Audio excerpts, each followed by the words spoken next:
All right, we're live. Yay. Sweet. All right.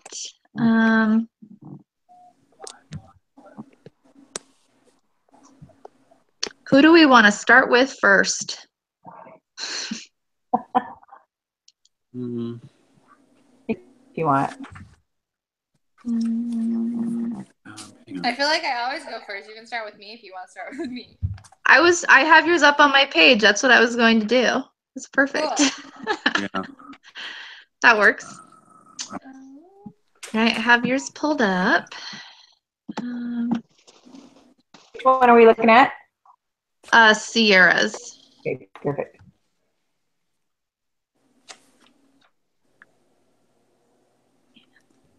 I'm going to see if I can pull that up without getting out of this. There we go. Okay.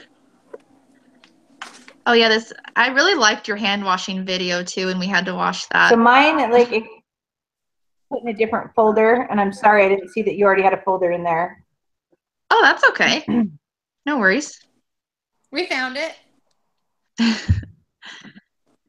Very tired. That's weird. Okay. Okay.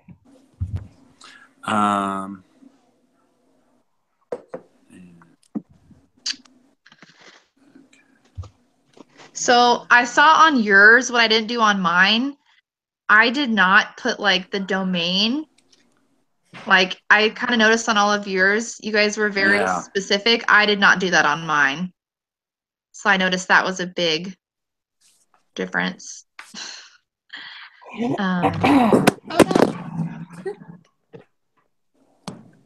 Like for the where you have K through 2 H711, is that like the Idaho state standards you got that from?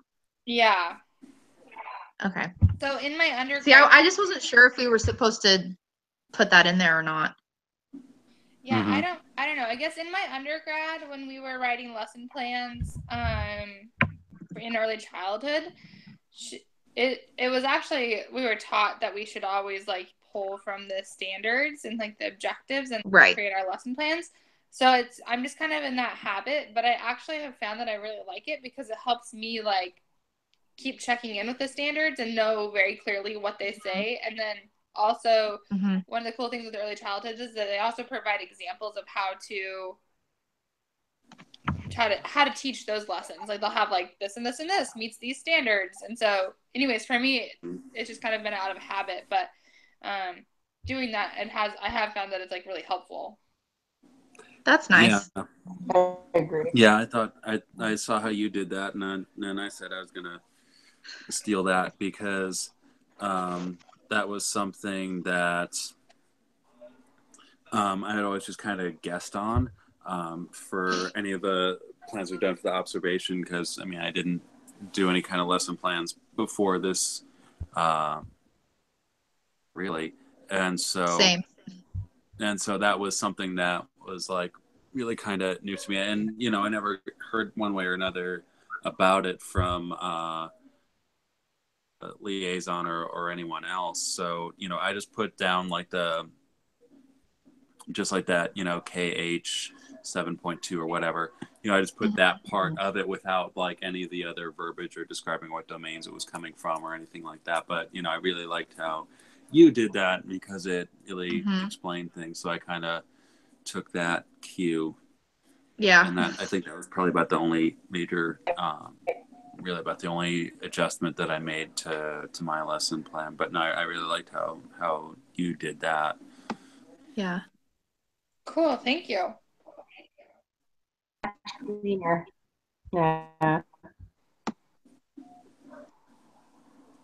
Yeah, I feel like as a teacher too, just in practice, it's a really good reminder of like what the state's looking for and like what they say is like objectives, because I feel like you like have kind of these roundabout ways of like, we're gonna learn math skills today, but like what math skills are you actually learning? Like I feel like it, anyways, not to like toot my own horn, but I do feel like it has been you would thank my Dr. Beth Price at U of I for having us do this, because at the time I used to think it was really annoying, but now in actual practice, I really like it, and I found that it is like really helpful, and it helps me also be much more clear about like what are my goals in my lesson. So for real life too, I think that it's helpful.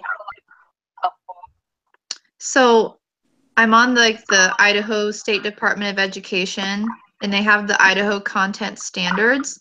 And I've looked on this before, but I guess I never know like what to click on to find those because I mean, I'm in a study skills class.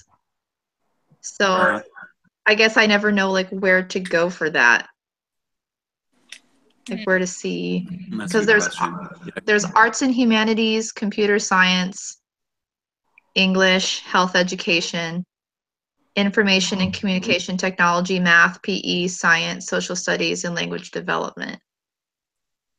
So I don't know. Yeah, and then like with myself being in a behavior program, it's the same kind of thing where it's like okay, like we're like dealing with like anger or something, and it's like 10 standard does this address? I don't know. It just seemed like a good idea that maybe we should talk about this. And so but I mean I think that like how much of what I would normally do would fall under like health education, I guess. Right. Would be like the closest real thing, everything else is like so specific to like science, math, language. Yeah, I'm like doesn't apply. Right. Okay. Yeah, I guess I was just never curious. Thought of that either too, because alone in that struggle. Oh, good. Okay. Because I've definitely looked at this before, and I think I just got lost. And yeah. That's interesting. I've also like on the flip side of that, you guys, I feel like that's really interesting to think about because I've like always been able to use this because all of my kids are essentially like it's pretty clear like all of the objectives because there's not that big of a difference in the age gap between my like so my kids need special accommodations. Those are all pretty easy able to do between all of the kids at this point essentially. So really like as an early educator, all of it applies to all the students. It's not like we could just be like, well, we're not, this doesn't apply and this doesn't apply. Like in a roundabout way, we get it all. It's a great resource. So that's interesting for me too, on your guys' side of things. Yeah. Because when you start getting into like, when you do the state, like the online IEP stuff, you have the early childhood stuff, and then you have the intermediate, and then you have the transition workplace competencies as well that you can use or for like behavioral goals or social or vocational stuff. And it's weird when you're up there that it is really confusing, I think, on them. I'm tired today. Sorry, guys. The struggle is real. It's okay. I'm tired too.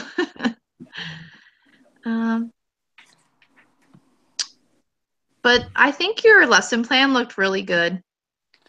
I just think at the end you didn't answer like focus or like what did you see the students doing or saying? Like the post lesson reflection. I think you just have to do that.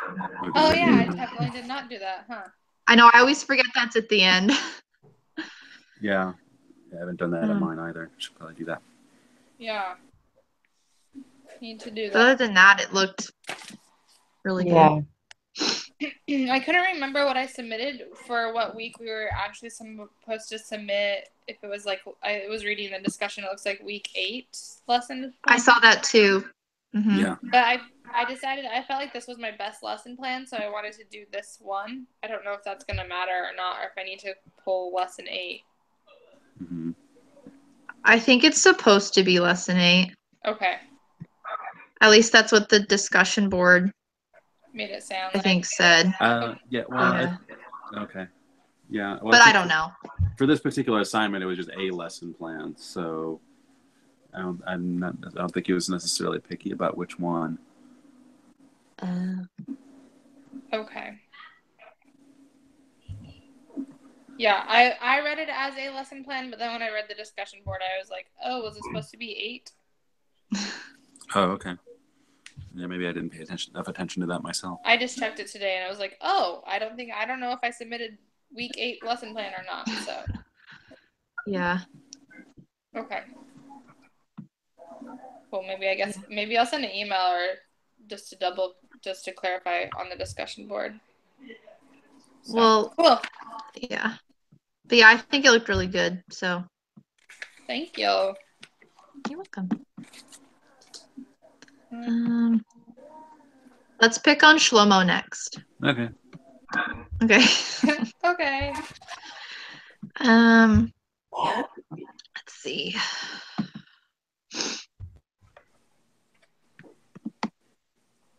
So I have a question. Graphic organizer. I've never heard that term until grad school. Is this like a common thing? And I'm like, what is a graphic organizer? And I pull it open and it's like, oh, all these things. And I was like, I have never heard this term, or it feels like everybody uses this in teaching that I've never heard it before. Right. Mm-hmm. They're worksheets. They're like glorified worksheets to me. So I feel about them. Is it a pretty common term used like universally in education? I have maybe. there. We use Dr. graphic Ford is organizers. a big fan of the graphic organizer, so Cool. Like we use the graphic organizer for our students when they're writing an essay. Oh, okay. And it's like in the shape of a house. Mm-hmm. So like at the bottom is like your topic sentence. And then in the house it has 4 sections. So you have your topic sentence, and then you like write 3 bullet points, and then at the top is the roof, which is your conclusion. That's awesome. Yeah, so it just helps them break it up a little bit. Okay, so it's just essentially a way to like organize your thoughts. Right. Yeah. Like an organized way of getting them to a okay. Cool. I was just like, I've never heard of that before until we have our hangouts, and I'm like, I don't know what a graphic organizer is, but I open it up and I'll use it. Mm-hmm. So cool. Yeah, and just something really especially useful for what we do, just because we're kind of pressed for time in our lessons in the first place, and also with a lot of the kids, it kind of gives them that that first prompt about what it is that they're going to write about. If you just give them a blank piece of paper, there's a lot more guidance that needs to happen, whereas if they're filling in a blank or something, then that it's a lot easier for them to figure out what to do, especially when we don't really have a lot of time for everyone to write everything out. Okay. Yeah. That's cool. That's really good to know. I feel like it's a really cool resource. I never realized that they were what they were. Yeah. And you're also at that grade level where they wouldn't necessarily, need it yet too. Yeah. So, yeah. That's true. Yeah, I handed that. It might not be so pretty what I get back. Yeah. Or it'd be really pretty and just very colorful. Right. Yeah. Cool. No, I don't think I have. Post reflection is the only thing, and I always forget to do that. So I hear you on that. Yeah, no, that's supposed to be there or not, but it'd be a good base to cover. So we'll get that. Yeah. I thought the lesson sequence and delivery is like really clear and helpful. So if ever a substitute walking into your class, it's like one of the things I think when I'm doing lesson plans, it's always difficult. Is like it's difficult to write lesson plans as if somebody a stranger to walk in and teach your class, but I feel like it is really helpful for a stranger to really for it to be clear enough for them to know, like, hey, if you're gone tomorrow, can I give this lesson? So. That was a critique on my very first lesson plan, was that you need to think about it as if someone coming in and being able to do this lesson. That's really stuck with me too. So that's the first time I've heard it, but yeah, that's a good idea. I because feel I've like always just kind of think about it, how do I think this is going to go? What is it that I'm going to try and do? Well, I'm going to try and talk about this. And this is kind of what I'd like for the students to do. And if we get there, then I'm going to go into this. And so, I just kind of looked at it that way. But no, that idea of looking at it from, if someone else were to take this over and teach this, what would how would you want to see this go? I think that's a good perspective to take on it. Mm-hmm. Yeah, I feel like it can be really I personally feel like it's frustrating to write lesson plans like that because it takes so much more time to like make sure you include all those details. But I also feel like on the flip side of that, when you do write those kind of lesson plans, when you write those kind of lesson plans, you're much more clear. I feel like, at least for me too, I also have like a very clear direction of where I'm going when I'm lesson, and sometimes I can get on these like squirrel paths without all of the detail. But I think that they're challenging, and my mentor said, like this is meant for us to really be thinking through all the parts of our lesson, but that the lesson plans, like the ones like the highest level of ones that we have, she was saying, are essentially just for us to be working through all those processes. They want us to be practicing that, but that's not ideal for everyday life just because they are so time consuming. Right. Yeah. So I think there's like both sides of that, but I do think it's a good process to be able to work through and to think about. But then at the same time, in reality, like teachers aren't going to have this much time to put in literally every detail of this type of a lesson day to day.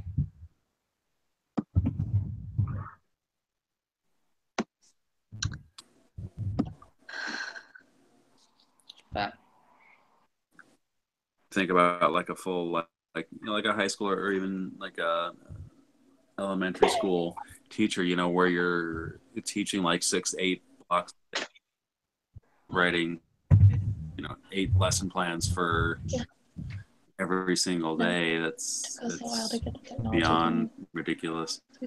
Yeah, I think about that. Yeah, We'll be done at like 5:40 or 5:45.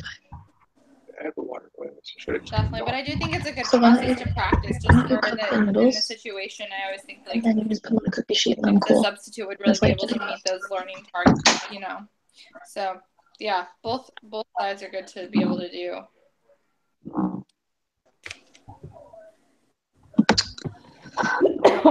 Other than that, I feel like I don't have anything else to add. Mm-hmm. Mm-mm. Look good to me. Mm-hmm. Okay. Okay, Hillary, you're up. Sorry, I didn't mean to cut you off, Nope, Sierra. you're good. I was just Okay. looking at like the different levels, and I don't know if that matters for how you had like the different levels of difficulty and lesson plans and detail. I don't know if he cares or has a preference on that. I think he said it doesn't matter. Either. I think that. She was really clear on that it's. Yeah, it's like. Yeah. Like. There's no brownie points for using the. Right. Ugh. Like it's like for your professional development, like just Okay. what you think. I think. Yeah. Okay. You guys keep I keep fading in and out, so I'm only catching like every third word now. Oh. Yeah. Sorry. It's okay. It's not your fault. So Hillary, I noticed that you didn't have like a closing statement, but you also, maybe that was intentional, just for the fact that you didn't that you're having them like take it home and do the homework, but you didn't have like, that's at least one thing I've been really focused on this whole semester is like making sure I have a closing statement. So I've been like, right, that's like my goal. But I just noticed I did that part of your lesson plan is blank. Just, but that might. I've been filling it in, and I truthfully hadn't even looked at this one since I put it in. So new at lesson plans, even though because I teach on like mostly an individual basis because my students one-on-one versus lessons. And so this was one of the first lesson plans I actually got to write and what a lot of that meant. And so when I turned it in, I said, hey, these are the things that I don't understand. I'd like, a little bit more information. And so since then, I've written about, I don't know, 8 of them. So 8 or 9. And so I feel like I'm getting better at it since then. And so my closing, I don't know if you can refresh it, but it said, because I do plans and delivery either for the teacher. I have one for the teacher, but not the students. And their lesson sequence was that they will answer questions and they will demonstrate an understanding of material through writing ideas and answers on the whiteboard, because it was so interactive with that, and up and out of their seats most of the time. My closure, unless my refocusing or my closing statement was help in what you want, and how do you advocate for yourself? Because that to me is what self-determination should be about, and that huge part of being in a transition period for students. So cool. Mm-hmm. Just so you know, you're not alone in that lesson plan process. My first lesson plans look way different than my final ones do. So at first right, I was like, yeah, I don't know like what they're asking me. Yeah, and that's I called the liaison, and I'm like, I have no idea what this stuff even means, and I like highlighted the whole box in yellow, and like, how do I fix this? What do I do? I don't understand. And so the phone with her for probably 40 minutes while she worked me through a lot of them, and these, because they really pull it together. And I feel like I should always write a lesson plan after I give it first, and then decide how I want to do it for real. So I don't know. Well, like when I first did my very first one, I didn't know how much effort truly went into a lesson plan. It's amazing to see it really broken down, because I'd never seen one before or even done one. So I give a lot of props to the teachers before I even knew like what it took to make one. Exactly, because I'm like, wow, they just go off the fly, they can just walk up and teach, and it seems almost more like an art, and this is the science of it. And I'm like, holy cow, I had no idea that. Yeah. So Yeah. yeah. Let's see. Because I remember, like, for my first, that whole sequence and delivery was, the content was like, the content standards was like the first thing, because I had like not even the first clue what that was even about. And then I kind of pieced that together. But then like in the lesson sequence and delivery, the whole differentiation of process part of that, I like had really no idea about, and it's only really been this lesson anything about that. But I think like the last couple lesson plans that I've been able to figure out, one, what was meant by that, and two, what my plans were for that. Right. But that was the thing where I'm like, what am I even looking at? Yeah. Yeah. I can definitely say that, like, after working through these lesson plans, at first I was like really grumpy. I was like, this is way too much work for a lesson plan. I was like, no teacher has time for this. This is crazy. It was like, this is, yeah, I was just like, this is not real life. Like, there is no way that this lesson plan is real life. Like, if you expect me to do this for 8 different lessons every day of the week, 8 of these a day for every day of the week, I was like, that's not realistic. Like, there's no way. But I also can say that, like, since using these, my lessons are like so much better. And the idea of like having a closing statement or rewrapping around, like, I never even considered that. And now I'm like, I'm definitely checking. Like, my kids get it or they don't, but at least I know at the end of this whole lesson, like, where they're at and where they stand. And so, at first I was like really irritated. I was like, this is craziness. I am not okay with this. This is too much work. And now I'm like, okay, I get it. Like this definitely takes it to a whole nother level that I didn't anticipate. So Right. cool. For But me, yeah, no, Hillary, I the think major that's issue, cool. You've worked through the whole process. right. It was the assessments that got me. Because I'm like, oh, you need to make sure Yeah. they get it all the way through it. The ongoing assessment was Mm-hmm. Yeah. Mm-hmm. Mm-hmm. Yeah, that was something that I still am not, and we may have had this. Yeah, I think we had this discussion when we were talking about our frameworks and stuff, but just how to even do that, and just that was like something that was never even really considered. Any part where I was actually a student, it was just, here's the lesson, and really like, being accountable for checking in and make sure that everyone's actually learning what it is that you're teaching was really kind of a different thing. Mm-hmm. right. Yeah. No, but overall, good job. It's kind of fun to look at this lesson plan because I'm like, oh yeah, I remember you teaching this, and I was like so impressed and so like awed by your lesson. So it was cool to like be able to post. I remember this. This was so Mhm. good. You guys, like, and truthfully, I didn't know what I was doing. I just like with this, I at the first time, and I'm like, oh my gosh, tell me what I'm doing. I don't understand any of this. So know that I like transition. I think it's a really neat area. Self-determination is so cool. Mm-hmm.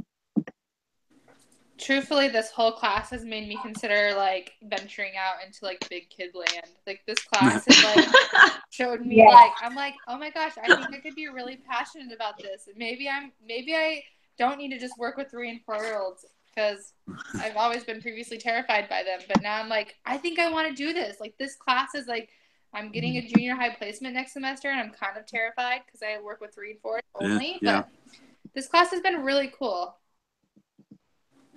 It has been. I've enjoyed it a lot too.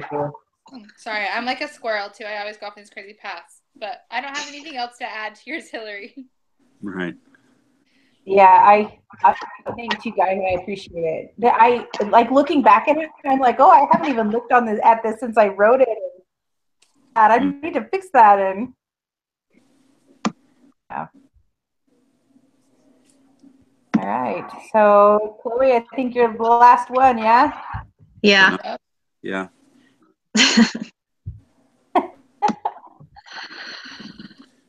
I think the whole lesson sequence and delivery was certainly like the most thorough out of any of ours. Yeah.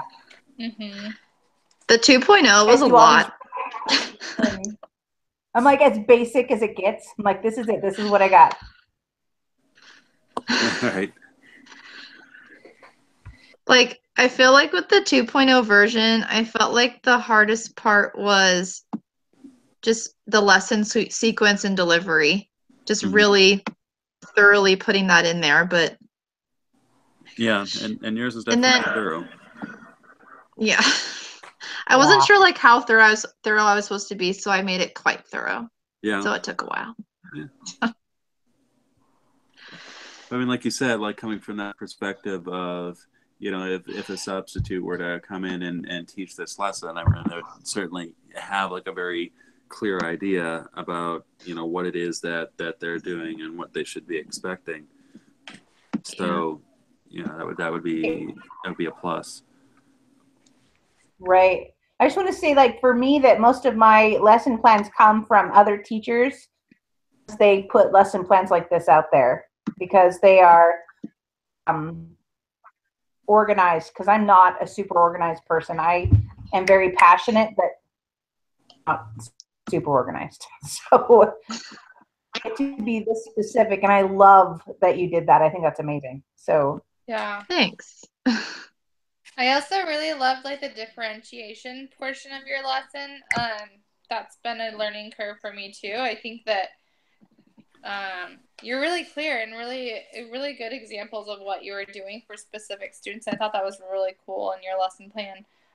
It's something I realized I do in my lessons, but I'm not like super always intentional about like what child needs what or what student needs what, and putting that like writing it down. And I think there's a whole nother level of writing it down that makes you really make sure that you do that for that student. Yeah. Because it's stuck in your head that much more. And so I appreciated reading like your differentiation portion of your lesson and how like clear and precise they were. And well, thank you. One of my first lessons I gave my student that's visually impaired, you know, I totally spaced that I was supposed to make everything 50% bigger for the handouts, and I felt so bad because she could not see the board. I was like, it's okay. Like, I figured it out eventually, but after making that mistake, I just really realized that I need to pay attention to the details. So, yeah. Yeah, there's So yeah, I've done that too. You make once and then. Yeah. But one thing I was confused on the post-lesson reflection, on the left and the right, it says the same exact thing. So it says focus on student engagement and learning outcomes. What did you see the students doing or saying? But it says it on the same on each side. So I was kind of confused. So I only did one of the sides. Oh, I see. Yeah.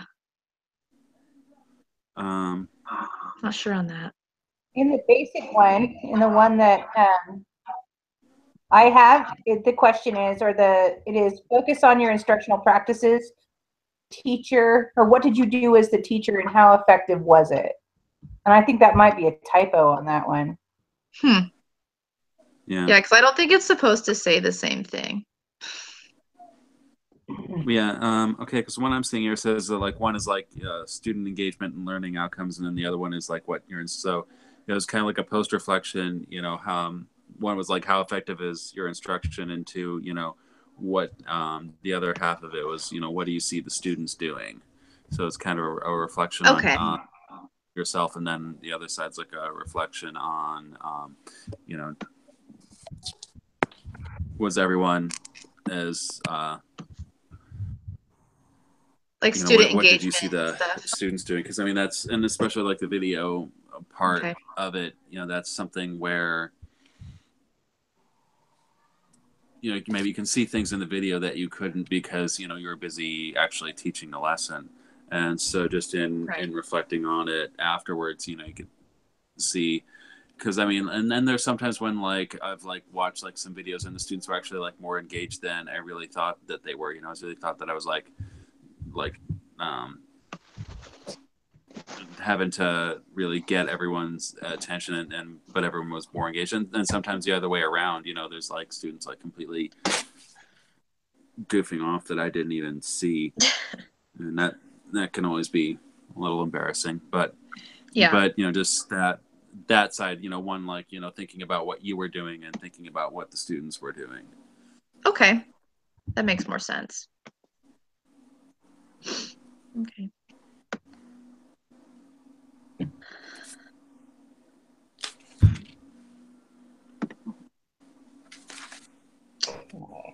Okay. I don't really think I have anything else to. I don't have.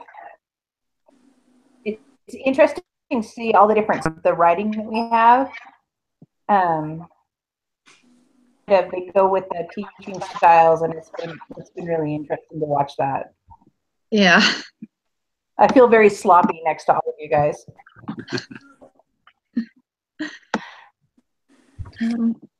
Okay. That's good.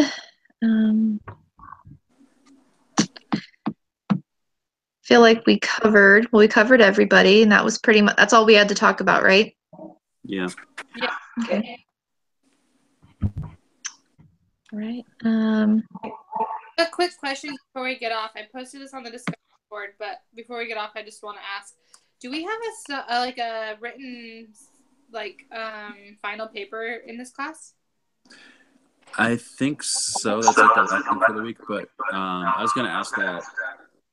I was going to ask Jeremy about that also because we haven't gotten any instructions or any directions on that yet, and it'd be nice to get it started. Other than just because I mean it's up there with this lesson plan and portfolio and stuff like that in terms of value, and it'd be nice to start it before the week of. Well, and I clicked on the. I think Right. it's. Oh, sorry. Oh, go ahead. I was just gonna say I'm pretty sure. I know we are going to start it next week, and then we have to do a peer edit, and I think it's due finals week.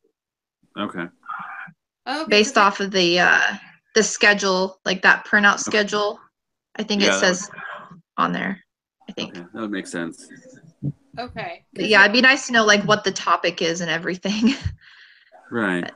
But we'll get to that probably. Yeah, no, So yeah, we don't have I'm any. checking it out. I have. Yeah, I don't think we have any other more clues than you do at this point. Okay, I posted something about it because I clicked on the week 15 module and it doesn't say anything. It's like open, but it doesn't say there about it. But I did post like a discussion board because I was like, I kind of want to get going on this if it's worth 100 Right. points. Yeah, definitely. Yeah, I was thinking about that also. So, okay, cool. Well, I did post a question. I just was going to see if you guys knew. No. Mm-hmm. Okay. Nope. Okay, cool. All right. Well, it's been really fun. All right, so I'll submit this for all of us and we'll be good. Okay. Thank you. Yep. Yeah. Thank you. Right. Good luck with finals. Bye. Thanks, you too. You too. All right. Bye. Bye.